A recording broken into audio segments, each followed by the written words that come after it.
आरव, निधि, विक्रम और सिया शहरी जीवन से एक ब्रेक लेकर घने जंगल के किनारे बसे एक छोटे से गांव में छुट्टियां मनाने के लिए आते हैं। वे सब लोग बड़े उत्सुकता और रोमांच से भरे हुए हैं, क्योंकि यह जगह उनकी जानकारी से बाहर है। जब वे गांव में पहुंचते हैं तो उन्हें एक रहस्यमय और डरावनी चुप्पी का एहसास होता है। गांव के लोग उन अनजान चेहरों से उन्हें देखते हैं और बिना कुछ बोले अपने अपने काम में लगे रहते हैं। चारों दोस्त अब गांव में ठहरने की जगह ढूंढते हैं तो एक बूढ़ा व्यक्ति कहता है, बेटा, तुम लोग रुकने के लिए जगह ढूंढ रहे हो ना? हाँ अंकल, मैं यहाँ घूमने के लिए शहर से आया हूँ। तो बूढ़ा आदमी उन चारों लोगों को रहने के लिए अपना पुराना बड़ा घर दे देता है। फिर वह बूढ़ा आदमी उन्हें सलाह देता है कि बेटा, सूरज ढलने के बाद गांव में घर के बाहर नहीं निकलना। रात होते ही गांव में कुछ अजीब घटनाएं घटती हैं और यहाँ के लोग सूरज ढलने के बाद अपने घर से बाहर नहीं निकलते।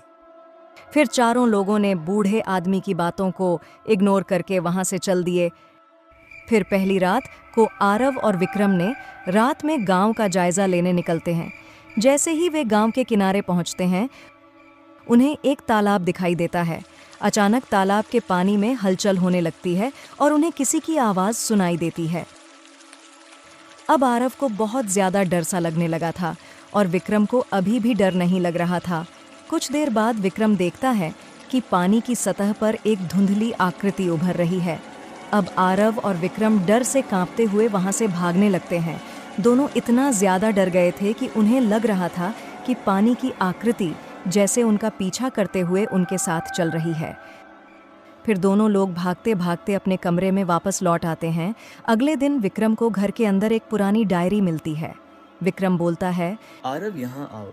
देखो, मुझे एक डायरी मिली है जिसमें एक कहानी लिखी हुई है। अब विक्रम और आरव उस डायरी को देखने लगते हैं।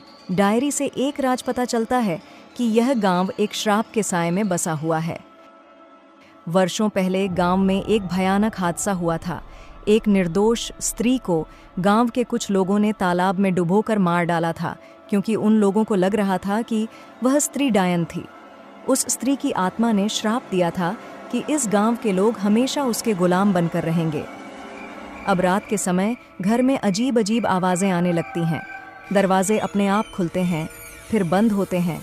दीवारों पर किसी के खरोंचने की आवाज़ें आती हैं और अचानक ठंडी हवाएं घर में फैल जाती हैं। वहीं निधि को एक डरावना सपना आता है, जिसमें उस तालाब के पास खड़ी उसी औरत को देखती है जो उससे मदद की गुहार लगा रही है। अब अगले दिन आरव और उसके दोस्तों को पता चलता है कि गांव के लोग किसी अजीबोगरीब मानसिकता में हैं। उनके चेहरों पर कोई भाव नहीं होता और वे बिना पलक झपकाए आरव और उसके दोस्तों को घूरते रहते हैं। यह देखकर उन्हें यकीन हो जाता है कि गांव वाले उस श्राप के कारण आत्माओं के काबू में हैं।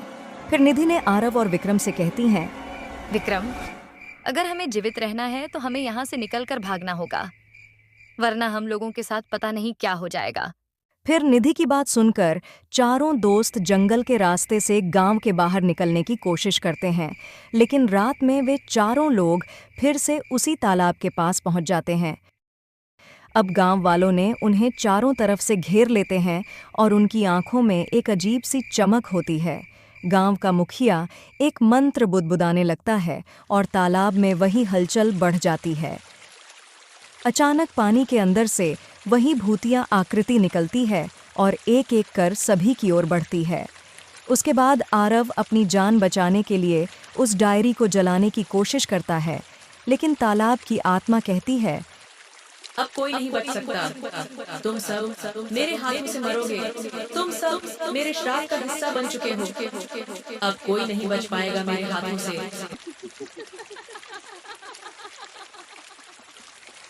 देखते ही देखते कुछ ही देर में आरव और उसके दोस्त विक्रम तालाब के अंदर खिंच जाते हैं और अगले दिन सुबह गांव के लोग उन चारों को तालाब के पास बेहोशी हालत में पाते हैं। गांव से वापस लौटने के बाद आरव, निधि, विक्रम से सिया कहती हैं, विक्रम, अब हम लोग सुरक्षित हैं। अच्छा हुआ कि हम लोग गांव से वापस लौट आए, वरना हम लोग किसी भी कीमत पर बच नहीं पाते। हालांकि वे चारों इस घटना को भुला नहीं पा रहे थे। हर रात उन्हें उस तालाब और गांव वालों की आंखों और तालाब में दिखी उस भूतिया औरत की यादें डराने लगती हैं।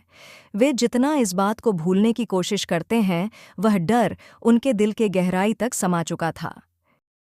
फिर वे चारों दोस्त वापस अपने शहर लौट जाते हैं, लेकिन उस भयानक घटना ने उनके जीवन में हमेशा के लिए एक डर पैदा कर दिया था। पहली रात शहर में लौटने के बाद निधि को सोते वक्त किसी के चीखने की आवाज़ सुनाई दी। निधि ने जब आंखें खोलीं तो देखा कि कमरे की खिड़की के पास वही भूतिया औरत खड़ी है, ठंडी आंखों से निधि को घूर रही थी। निधि जोर से चीखी, जिससे घर के बाकी लोग जाग गए, लेकिन जब तक सब कमरे में आए तब तक वह औरत गायब हो चुकी थी। फिर निधि की मम्मी बोली, निधि बेटा, क्या हुआ?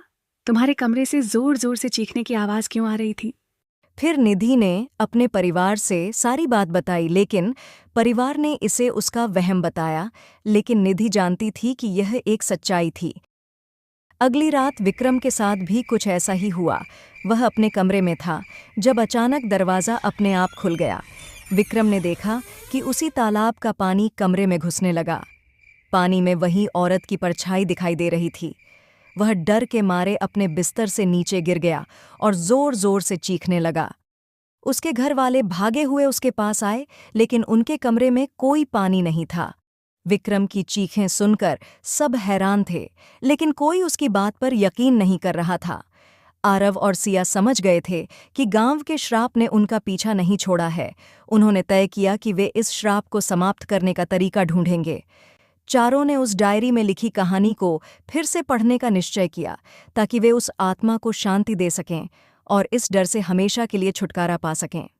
डायरी में लिखा था कि उस स्त्री को केवल उसी तालाब में जलाने से ही मुक्त किया जा सकता है जहां उसे मारा गया था, लेकिन इसके लिए उन्हें फिर से उस भयानक गांव में वापस जाना होगा।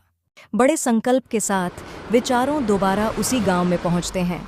इस बार वे अपने साथ पूजा का सामान, हवन सामग्री और कुछ पुराने ग्रंथ भी लाते हैं, जिसमें आत्माओं की मुक्ति का तरीका लिखा है।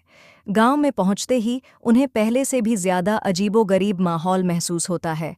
गांव के लोग उन्हें घूरते हैं, जैसे उन्हें वापस देखकर खुश हों। रात होते ही चारों तालाब के पास पहुंचते हैं और वहां हवन करना शुरू करते हैं।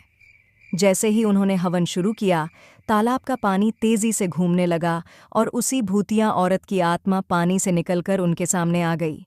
उसकी आंखों में गुस्से की लहरें थीं। वह उन पर हमला करने लगी, लेकिन आरव ने साहस के साथ मंत्र पढ़ना जारी रखा। तालाब के चारों ओर हवन की धूप फैल रही थी और धीरे धीरे औरत की आत्मा कमजोर पड़ने लगी। आत्मा ने चीखते हुए बोली, तुम लोग मुझे फिर से मत मारो, मैं तुम सबको बर्बाद कर दूंगी। मुझे छोड़ दो, मुझे मत मारो। लेकिन आरव और उसके दोस्तों ने हार नहीं मानी और मंत्रों का जाप जारी रखा।